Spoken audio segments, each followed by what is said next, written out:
Hey guys, my name is Dice Rollin. Today we're going to be taking a look at a much-loved 80s Christmas movie. Written by Chris Columbus and directed by Joe Dante, Gremlins was released on June 8, 1984. It received mostly positive reviews, with a number of critics enjoying its satire and parody humor, though naturally some were turned off by the violence and some of the grosser scenes. Since its release, it has continued to gain fans, for its fun plot, effects, and a certain nostalgia it seems to hold for some. Gremlins tells the story of a boy who is given an unusual gift by his father, which turns out to be a one-of-a-kind creature. However, after a series of events, chaos is unleashed onto the town, leaving him to put a stop to it before it's too late. So without further ado, this is my review of Gremlins.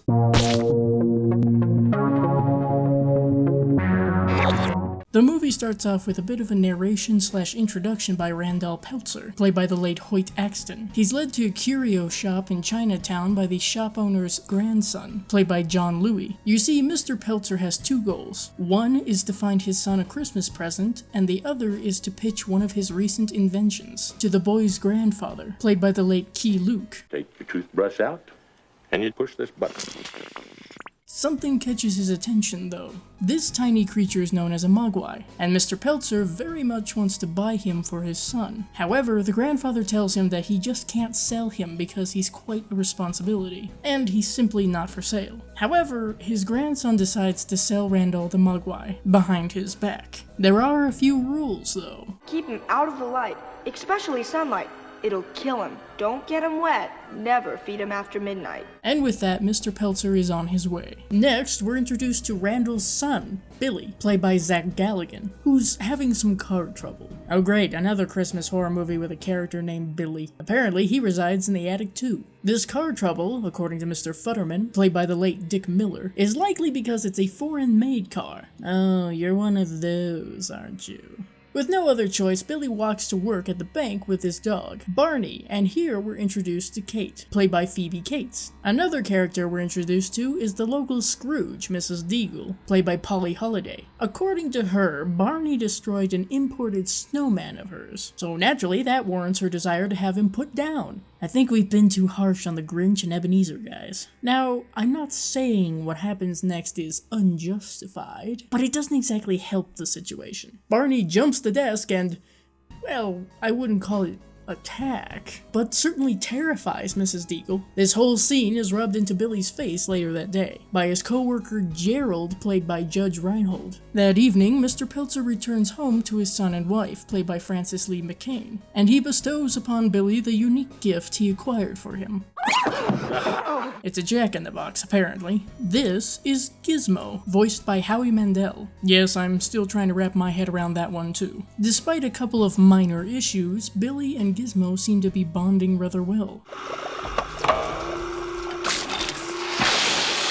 This boy knew exactly what was gonna happen. Pete, played by Corey Feldman, arrives to deliver a Christmas tree to the Peltzers, and Billy introduces him to Gizmo. Pete accidentally spills water on the small creature, which causes some hella hairballs. Technically, these are actually clones, in a way. Congratulations, you now have 5 more of these things to take care of. I would like to take a moment to point out that a lot of people seem to place the blame of the unfortunate events that occur in the film on Billy, which, to a point, is valid. But let us not discount the fact that Mr. Peltzer brought the creature here in the first place, after the shop owner's grandson went behind his back. And it's on Pete's hands that Gizmo did some quick multiplication here. The problem is, these new Mogwai don't seem to be the same as Gizmo.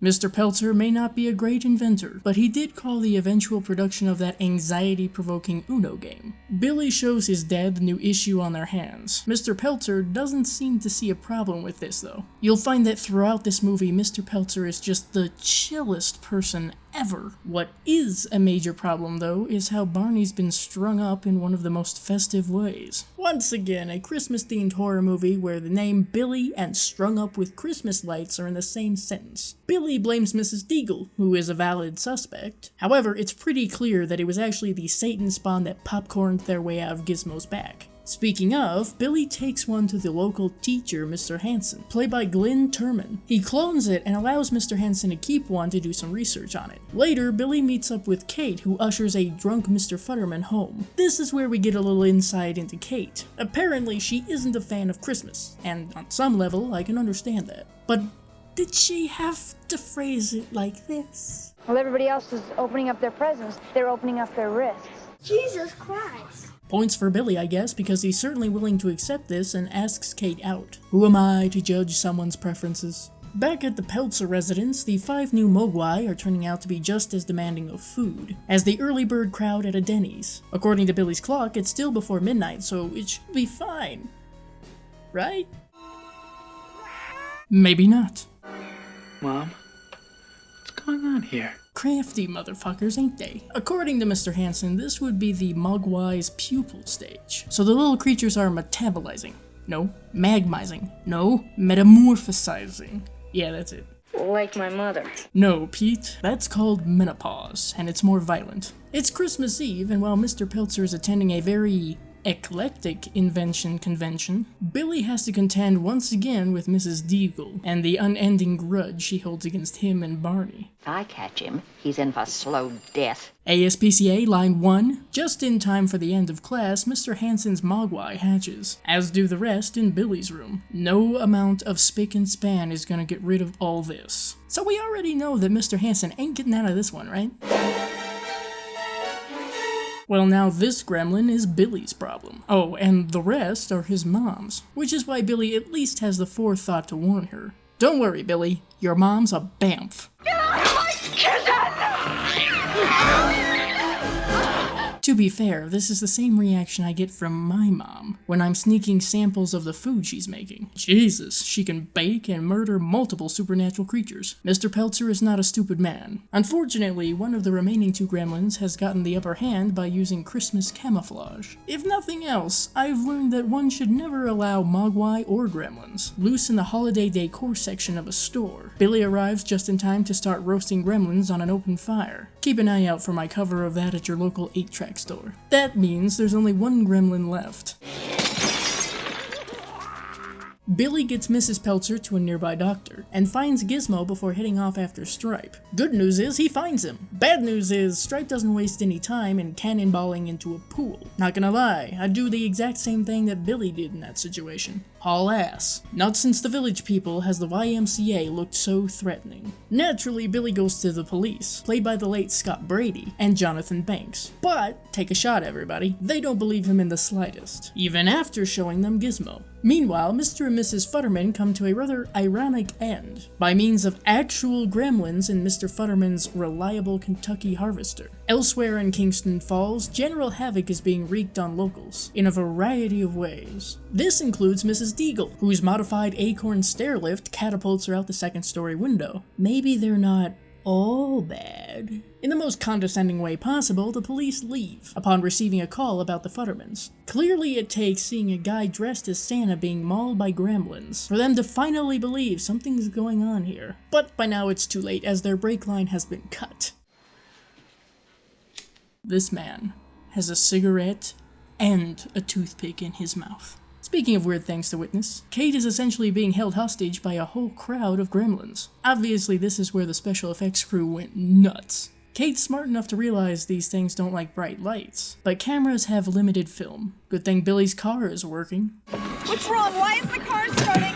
I spoke too soon. So they seek shelter in the bank for a bit. Here, Kate expands upon why she hates Christmas so much. I went to try to light up the fire, and that's when I noticed the smell. And me and Mom were expecting them to pull out a dead cat or a bird, and instead they pulled out my father.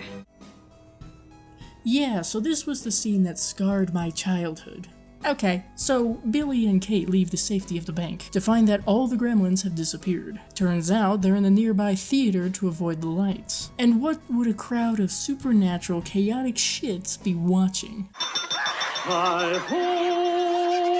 Yes, much like sugar-hyped toddlers, they're easily distracted by Disney. At least this makes it easier for Billy and Kate to reach the boiler and get the gas going. For a little while, anyway. With the Gremlins trapped inside and a veritable bomb having been set, the whole place goes up in flames. That theater's been through a lot, man. Well, that worked out great. Billy, in the department store. Oh, Stripe. They're like roaches. Time for the classic split-up moment. Billy goes after Spike while Kate and Gizmo search for a way to turn on the lights.